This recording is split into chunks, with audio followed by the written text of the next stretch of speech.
and Majapahit.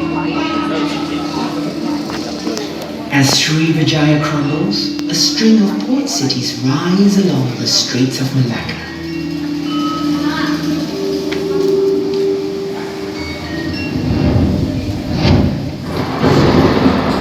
Our story begins with Sang Nila Utama, the young prince from Palembang, sanctified as Sri Tribhuwana, Lord of the Three Worlds.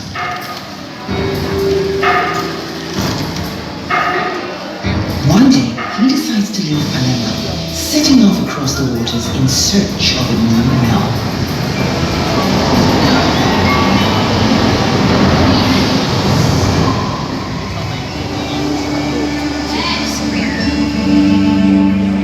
The storms miraculously steer Sang Nila Utama to the island of Tamasi.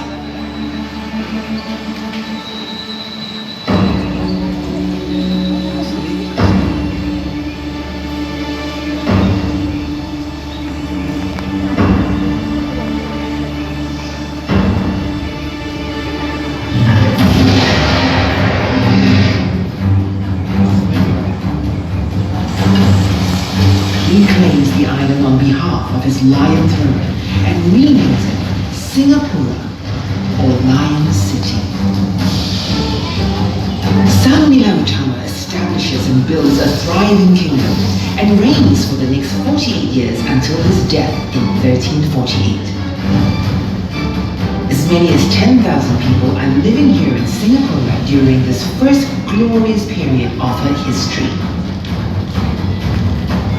The next ruler to impact the fate of Singapura is Parameswara, whose rise to power remains a point of contention to this day. In one historical account, Parameswara is a Palembang prince who flees to Singapura after a failed rebellion, but returns to kindness by killing his host and taking over the throne. Or shall we remember him instead as Iskandar Shah, believed to be the direct descendant of Sang Nila Utama? Despite his strong rule, he struggles to make Singapore flourish. The port is crippled by stormy squalls, smashing into the harbor, lashing and ripping apart ships moored there. Singapura is dubbed a falsa Timora, or a false sanctuary, by the Portuguese. But what causes Iskandar Shah's eventual downfall appears to be a personal vendetta. He accuses a concubine of adultery and humiliates her in public. This leads to the woman's father, Iskandar Shah's chief minister, exacting revenge by plotting with enemy forces from Majapahit. Forced to flee for his life, Iskandar Shah heads north, finding refuge in Malacca. Thus, the kingdom of Singapura loses the last of its 5 kings, dimming the island's first golden age. But Iskandar Shah starts afresh by founding the Malacca Sultanate, establishing it as one of the most important in Southeast Asia. As Malacca's fortunes continue to rise, China takes a keen interest in this region, sending Admiral Junker to explore opportunities. New China formalizes relationships with Malacca and grants it protection from Ayutthaya and Majapahit forces. Meanwhile, Singapore grows in strength alongside Malacca as a vital naval base with Orang Laut warriors and powerful cruisers.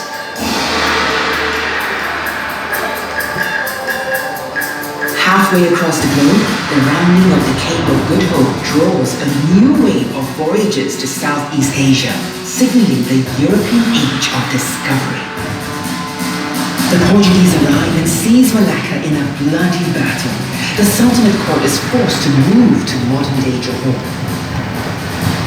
Singapore returns to the limelight as a base of anti-Portuguese resistance and also a Shah Mandara, or trading post. Then the Dutch arrive, breaking the Portuguese stronghold in this region. An incident in Macau where 17 Dutch sailors are executed by Portuguese triggers retaliatory attacks. In Singapore, a Dutch explorer named Admiral Jacob van Heemskerk ambushes Portuguese ships laden with goods from China and Japan. He prepares an unprecedented plunder of the Santa Catarina, a ship filled with precious cargo of musk, Chinese raw silk, and porcelain.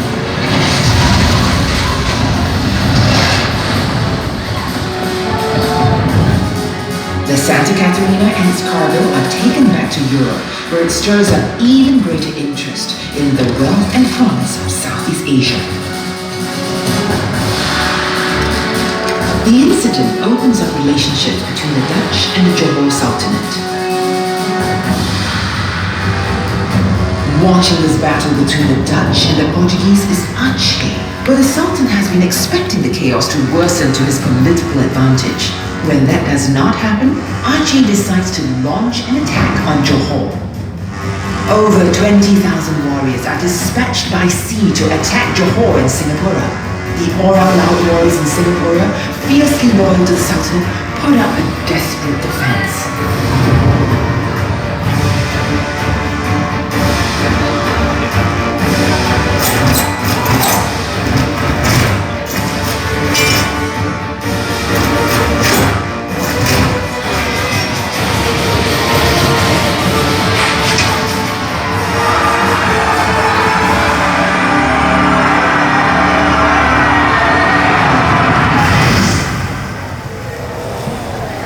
Has the sun begun to set for Singapura?